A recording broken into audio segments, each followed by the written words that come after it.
This is Dave Rogge here this afternoon, and I'm with at the home of Joe Harris, the basketball coach at Chelan High School for the past 24 years. And Coach, you've decided to step back and just do some teaching and do some other things. So I thought it would be kind of fun to talk a little bit about your history, and you've kind of become an iconic figure to so many people in this community, and you have so many connections because of that coaching and so on, that I just thought it would be really interesting to tell your story a little bit. So let's talk a little bit about Joe Harris and his family and kind of how you got where you are right now. You bet. Well, as you said, I've decided to step away from coaching at Chelan High School.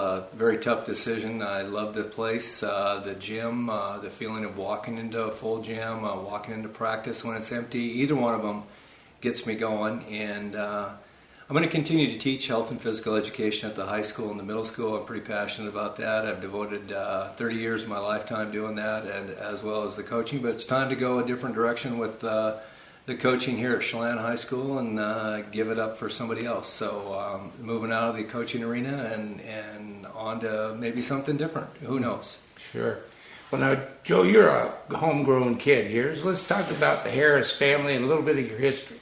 Well, I grew up here, went to K through 12th grade Chelan public schools, and graduated in 1980, went to Eastern Washington University, graduated from there in 1985, so I squeezed 4 years of school into 5. Tough deal at Eastern, but played a little bit of basketball, not much over there, more intramural, had a good time with some great friends who I'm still friends with today.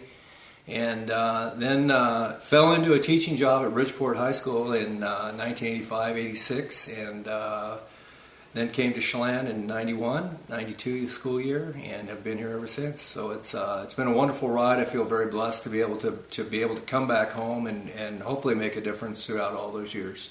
Well, I know that the way you coach, and I think one of the things that has become most fascinating for me getting to know you over these many years, because I remember you in high school.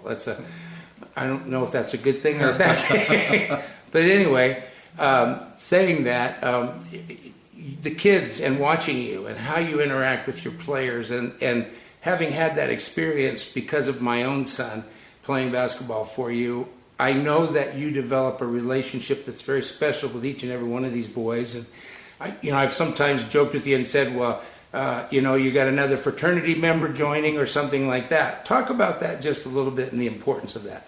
Well, I think it's very important to develop a quality program. You've got to take an interest in your players, and that started a long time ago. I'm very good friends with gentlemen who are in their 40s that played for me at Bridgeport. I kid them and call them, this kid played for me, and they have to remind me that we have kids of our own, coach, so we're not kids anymore. But it's kind of you're in the program until we decide you're out, and once you step in for any reason, you're in it, and that's what I believe, and I believe that is the only way to do it, and developed some great friendships over the years with a number of the guys that have played for us, and look forward to continuing that as we all get a little bit older. A little bit more gray each and every day when you look in the mirror, absolutely. Coach, you have, and I'm going to continue, I will always call you Coach, I'm sure, it's kind of, thank you. Once it's there, once you earn that moniker, I just believe, having been in sports myself for many years, playing and so on, that, a coach, you earn that moniker, and when you earn that, that's what people should always say. And I want to address now, you had well in excess of 300 wins now, and a couple of years ago you were honored because of the number of wins that you have by becoming a member of the Hall of Fame here in the state of Washington. Tell us about that and what that means to you. Well, extremely rewarding for all the time and effort you put in, and when your colleagues are the ones that nominate you, and your colleagues are the ones that vote on you and induct you into the Hall of Fame. So it's a Coaches Association induction. And I feel extremely honored to be part of the WIPCA Hall of Fame. I look back at some of the names of the gentlemen that are in the Hall of Fame, and they were people that I looked up to when I began coaching. And now I guess I'm right there with them, and hopefully young coaches can learn from me and take a little bit of what I've learned through my years of hardships and adversity and all the ups and downs and all the joys and tears that you have as a coach. So it's beyond an honor to be noted by my peers as a Hall of Fame member. And certainly that says a lot. I guess the community is, I know is very proud of the fact that they can, they have that coach that's been here for a long, long time. But more importantly, that coach that has brought them a good product, if you will, each and every season. And we know that Chelan's name is certainly synonymous with Yakima and the state tournaments and things like that. Let's talk for just a moment, Joe, if you recall, about how many times have you managed to take a team to the state tournament? And with that, tell us about some of the wins and maybe some that might have meant a little bit more than a different one, or an experience that came out that you just said, wow, that game was really something. Well, there's probably too many games to pick. As a coach, you look at teams and players each year, and there's magical moments in each year that you have. We've been fortunate enough to get to the state tournament. I believe it's, counting the Bridgeport schools, there's 13 different times that we've gone to the state tournament. We've trophied, I believe, 9 or 10 of those times, won state title, played for it when we were at 2A school in 2002. That was probably as close to one of the most magical runs as we had, except for maybe the first year that we went to the state tournament here in Chelan in '93. Completely unexpected. We upset Euphrates in the district championship game, and then went on to Chelan hadn't been to the state tournament in over 10 years, and then we went on and ended up playing in the semifinals and lost the heartbreaking game to Port Townsend, and ended up then beating Colfax in the third place game. So, there's all kinds of games that stick in my mind, and moments and players and things at the end. And I think that's the best part about coaching. Mm-hmm. Is that when you get to know your players, there's stuff that's every year that is just cemented in your memory. I'll bet. You probably, if a person could draw, if you put all the kids' names in the hat and put them in front of you and said, okay, coach, start drawing, and each time you draw a name, tell us something, you'd probably be able to go back and say, that person back in 19 whatever year, 90 whatever, they did this or that at practice, and you should have seen it. We all, Yeah, my wife gives me a bad time about not being able to remember birthdays and anniversaries, but I can remember the score of a quarter or what happened late in the game or what exactly play we ran to finish a game off. And again, I think that's just the passion that you have when you devote 2/3 or more of your life to something. Sure. You mentioned your wife, Alice. What a wonderful person she is. Tell me, let's talk a little bit about your family. I don't want to dwell on it too much. I think most people know about the things that are going on, but you're going to become a father-in-law here pretty soon. Yes. And with that, down the road becomes grandparenting. You're getting ahead of yourself, Dave. Yep, that's right. But let's talk about Alice for just a minute. She's a local girl. Yes. When did you graduated guys from Manson High School. It was actually basketball that brought us together a long time ago. I was working at camp at Wenatchee Valley College, and it came to the park looking for some supplies for that. And she was working at the park, and a couple of months later, we ended up dating, and then they say the rest is history, and it is. She's been my greatest assistant coach that I've ever had, and been in my back pocket the whole way. And I'm very fortunate that she's right beside me on this decision, and it's been a great ride. 30 years, she's been there with me the whole way.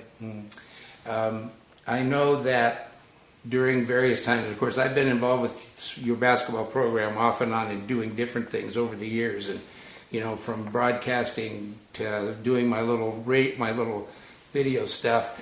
Alice is always there behind the bench, a few rows back, but always back there with your games. Has that always just kind of been look over your shoulder and she's there to kind of steady you if things are going a little shaky for you that day? Well, steady me or yell some encouragement or maybe reel me in a little bit sometimes. But it started off, that was Romper Room. That's where the kids would go when they were tiny, and they would come to the gym with Dad, and then Alice would come to the games. And it just became a rite of passage with her, and then over the years, she's spent a lot of time watching a lot of the guys that have come through our front door develop into young men, and then as they graduate and go on and become fathers and move on in their adult life, they still have the same feeling for Alice that they did when they were younger, and it's been a neat experience for us as a family.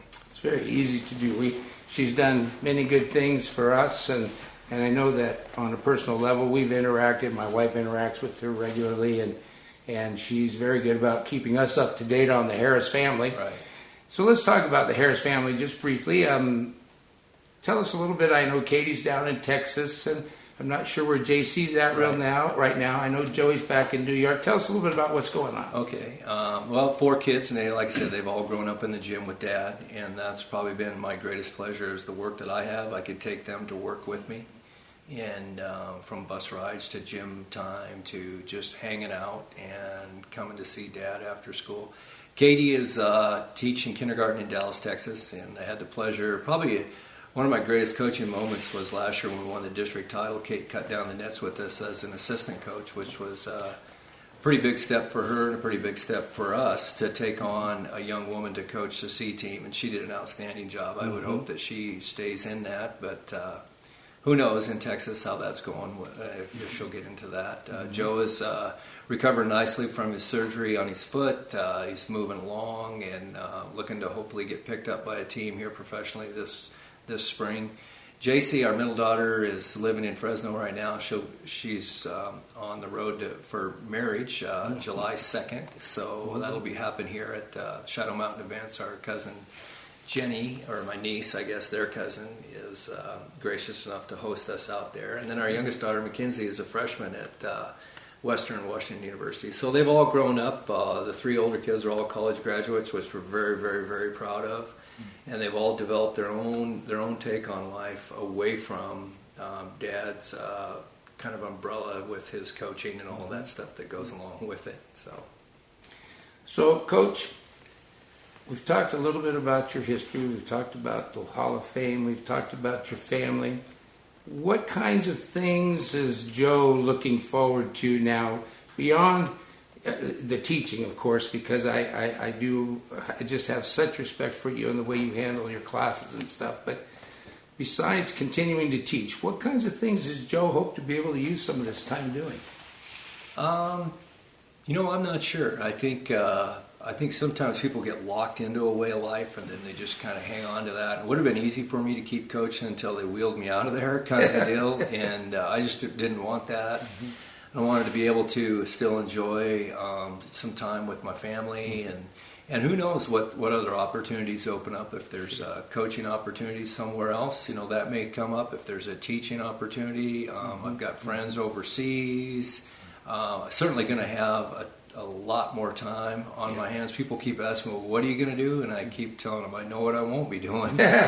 Spending Thanksgiving, Christmas, holidays wrapped up into basketball and practice and games. Spending 2/3 of my summer dealing with tournaments here and there out of town, worrying about if officials are going to show up, all those little things that go into making our program what it has been. And so, I guess I'm looking forward to, and I feel good about the fact that I don't have really anything hanging over my head as far as the coaching, and I don't have anything in the works. It's just you should close one door and hopefully another door opens. Sure. And that's kind of where I'm at with that. But, I mean, being here, but if an opportunity came along for you to experience a different environment for a while, that's not out of the question for you then. Oh, I don't think it is at all, and I think that's where growth has to take place. I'm certainly not retired completely. I'll be 55 in October, so I've still got a ton of good life ahead of me, hopefully, and I'm looking forward to just whatever happens, and I got to have enough faith in the fact that I came here with a plan to change Chelan basketball, and I firmly believe that mission was accomplished, and I'm moving on. And that's what this is all about, is being able to make people understand the Joe Harris that I got to know, not necessarily the guy that's stressed out when the basketball buzzer sounds and those kinds of things, but the guy that cares about kids, the guy who really is a passionate teacher, a person who wants to change and involve kids and change their lives. those are the things that I've gotten to know about you, and those are the things that I'm very proud of being able to bring to people today, Joe. Yeah. Obviously, it goes without saying, congratulations to you, and whatever you do beyond this, if nothing more than what you're doing, you've got a successful home, you've got a successful job, you've been successful. And so it's pretty easy to guess that if you should choose to do something else, you'd probably be pretty successful at that too. Well, and certainly this game has given me more than I could ever even imagine. I didn't set out to be a coach. I just kind of fell into it, and then I was set on being a teacher, and I thought I was going to California, and I ended up in Bridgeport. And then from there, I came home, and I've enjoyed every minute of it. Well, Joe, we want to say thanks, because obviously this is taking some of your time, and you're, I know you've got things you're preparing before spring break is over, but it seemed like a good opportunity for us to sit down and take enough time so we didn't have to rush through, and people could get a good look at Joe Harris, the man, as well as Joe Harris, the coach. So, Joe, congratulations again. I'm very honored to be able to say you're my friend. And I look forward to substituting around you and being in the same environment and enjoying some things with you around the campus, as well as hopefully some continued friendship as time goes on. And certainly I enjoy watching what's going on with your family, because I've watched them grow up as well. So, Coach, the best of luck to you with whatever beyond teaching you might do. Best to you and Alice, and certainly to the kids. Exciting times coming ahead, and believe me, there will be eye-opening experiences are waiting for you. So good luck, and thank you so much for taking time out and letting us in your home. Dave. I appreciate. You've been a staunch supporter of the Chelan Goats for a long time, and the stuff you've done in and out and around our community goes without notice, and I think people need to recognize that as well. Well, so thank you. Thank you. And like I said, I'm driven, and maybe I'm driving somewhere else, but we'll just see where it takes us. Thanks so much. Yes. Absolutely. Thanks again, Joe. You bet. This is Dave Rogge for the Chelan Sports Blog, here with the stepping back coach of the Chelan Varsity Goats after 24 years here in Chelan, 30 years of teaching and coaching. And I want to stress the fact that Coach Harris will continue to teach. So he's not leaving us. He's just stepping aside and spending some time enjoying those things that he's created in his lifetime. So good luck, Joe, and thanks again. Thanks, Dave.